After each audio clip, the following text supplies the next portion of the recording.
The three opposition parties of the state have decided to jointly fight for 2 seats in the upcoming assembly by-election. State Congress President Ashish Kumar Saha said this in an interview on Saturday. By-election to Dhanpur and Boxanagar Assembly constituency in September. The two assembly constituencies of the state, Boxanagar and Dhanpur, will hold by-election on September 5. Counting of votes and result will be announced on September 8. Last date for the nomination will be on 17th of August. The Secretary of Election Commission of India, Sanjeev Kumar Prasad, released this information through a notification on Tuesday.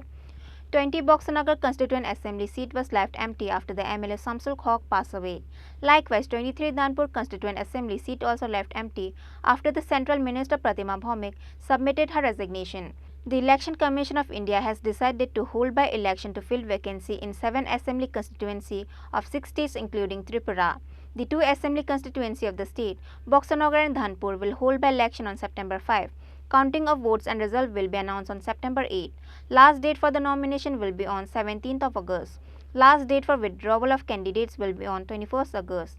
The Secretary of Election Commission of India, Sanjeev Kumar Prasad, released this information through a notification on Tuesday. The three opposition parties of the state have decided to jointly fight for 2 seats in the upcoming assembly by-elections. State Congress President Ashish Kumar Saha said this in an interview on Saturday. By-election to Dhanpur and Boxanagar Assembly constituency in September. CPIM, Congress and Tipra Motha met on Saturday to contest against BJP in this seat. The meeting was attended by opposition leader and Tipra Motha leader Animesh Debarma, CPIM State Secretary Jitendra Chaudhary, former Minister Ratan Bhaumik Manik De, Congress State President Ashish Kumar Saha, MLA Gopal Roy, Sudeep Roy Burman. In response to reporters' question about the meeting, Pradesh Congress President Ashish Kumar Saha said that the three parties have reached a consensus to defeat the BJP. The main objective is to defeat the BJP. এটা ঠিক আজকে তিন দল আমরা যারা এই রাজ্যের বিরোধী দল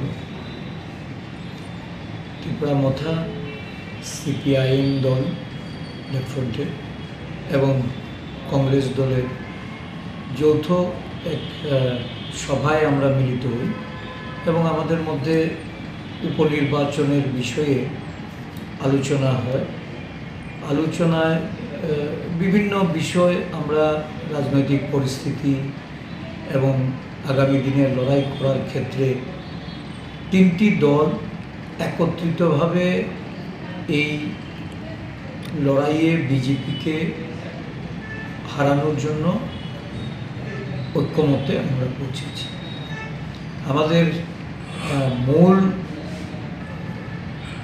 যে ইন্টেনশন হলো বিজেপি দল যেন এই উপনির্বাচনে পরাজিত হয় বা তাদেরকে পরাজয়ের মধ্যে। তো এই বিষয় নিয়ে আরও বিশদভাবে আলোচনার প্রয়োজন আছে। আমাদের দলের তরফ থেকেও আমরা আগামীকালকে সোনামুড়া যাচ্ছি, সেখানকার নেতৃত্বের সঙ্গে আমরা মিলিত হব। অন্যান্য দলগুলিও এই বিষয়টা নিয়ে তারা দলীয় স্তরে আলোচনা করার জন্য তাদের ক্ষেত্র থেকেও প্রস্তুতি নিয়েছে। তো আজকের এই সভায় আমাদের একটা ঐক্যমতের জায়গায় এসে আমরা পৌঁছেছি যে বিজেপির বিরুদ্ধে একত্রিত হয়ে লড়াই করা। আগামী দিন আমরা নিশ্চয়ই কে কোথায় লড়বে বা কীভাবে লড়বে আমরা জানি। প্রার্থী নিয়ে বাছাইয়ের কিছু আলোচনা, প্রার্থী তো যে দল যেখানে লড়বে সেখানে তাদের প্রার্থী তারা নির্ণয় করবে। তো আপাতত বিজেপির বিরুদ্ধে আমরা তিনটি দল মিলিতভাবে লড়াই করার জন্য ঐক্যমত্যে আমরা পৌঁছেছি। কে কে ছিল মিটিংয়ে? বিরোধী দলনেতা বিধানসভার টিপ্রা মথার নেতৃত্ব, অনিমেষ দেববর্মা ছিলেন আমাদের বিধায়ক, লেফট ফ্রন্টের যিনি নেতা জিতেন্দ্র চৌধুরী, সুদীপ রায় বর্মন, বিধায়ক সুদীপ রায় বর্মন, গোপাল চন্দ্র নাথ, প্রাক্তন মন্ত্রী মানিক দেব, প্রাক্তন মন্ত্রী রতন ভৌমিক এবং আমরা সকলে মিলে বিস্তারিত আলোচনা করেছি এবং রাজ্যের সার্বিক রাজনৈতিক পরিস্থিতি সেগুলিরও বিচার বিশ্লেষণ করে আমরা নিজেদের মতামত অর্পণ করেছি এবং ঐক্যমতের ভিত্তিতেই নির্বাচনে লড়াই করার জন্য আমরা সহমত পোষণ করেছি। বিধানসভার আগেও একটা জিনিস দেখা গেছে যে তীব্র মতো আপনাদের সাথে আছে কিন্তু তারপরে দেখা গেলো পরবর্তী সময় একাই লড়ছে। তো এইবার কি এটা হবে না একত্রিতভাবে লড়াই? যেমন আলোচনা খুব পজিটিভ এবং আমার বিশ্বাস যে লড়াইটা এবার একের বিরুদ্ধে একের লড়াইটাই প্রাধান্য পাবে। বৈঠকটা কংগ্রেস এবং সিপিএমের পক্ষ থেকে আমাকে অনুরোধ করা হলো যে নির্বাচনকে নিয়ে উপনির্বাচনকে নিয়ে এটা প্রাথমিক একটা আলোচনা যে বিরোধীরা কি করে এগোবে এবং টিপ্রা মথাও এটা চাইছে যে বিধানসভায় মানুষের যে ভাবাবেগ, মানুষের যে রায়টা যেভাবে প্রতিফলিত হওয়ার কথা সেইভাবে এটা হয়নি এবং একই জিনিস যেন পুনরাবৃত্তি না হয় তার দিকে লক্ষ্য রেখে আজকের আলোচনাটা আমরা করেছি। বিরোধী ভোট যেন ভাগাভাগি না হয় এটা নিয়ে আলোচনা হয়েছে। কোনো সিদ্ধান্ত হয়েছে?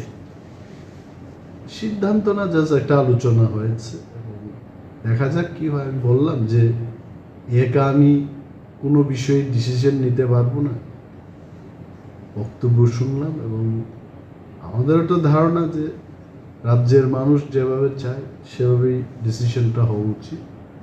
আমি বললাম যে আমাদের দলীয় মিটিং আছে, মিটিংয়ে আমি উত্থাপন করব এবং শেষ সিদ্ধান্ত তো আমি নেব না, দল সিদ্ধান্ত। মূল লক্ষ্যটা কি থাকবে উপনির্বাচনের? না, লক্ষ্যটা তো একটাই যে রাজ্যের মানুষ যা চায় এটা হওয়া উচিত এবং if you see the result of last assembly election 40%-এর কম ভোট পেয়ে কিন্তু BJP is in the power এবং বিরোধীরা মোর দেন 60% ভোট পাওয়ার পরও we are in the opposition batch. তো এটাতে বোঝা যায় যে হোয়াট পিপল ওয়ান্টেড, যেন জনগণ যেভাবে চাইবে সেইভাবে একটা সিদ্ধান্ত হওয়া উচিত। তবে আবারও বলছি যে শেষ সিদ্ধান্ত নেওয়ার মালিক আমি একা এটা নিতে পারব, দল সিদ্ধান্ত নেবে এবং দলের কাছে এটা উত্থাপন করবে।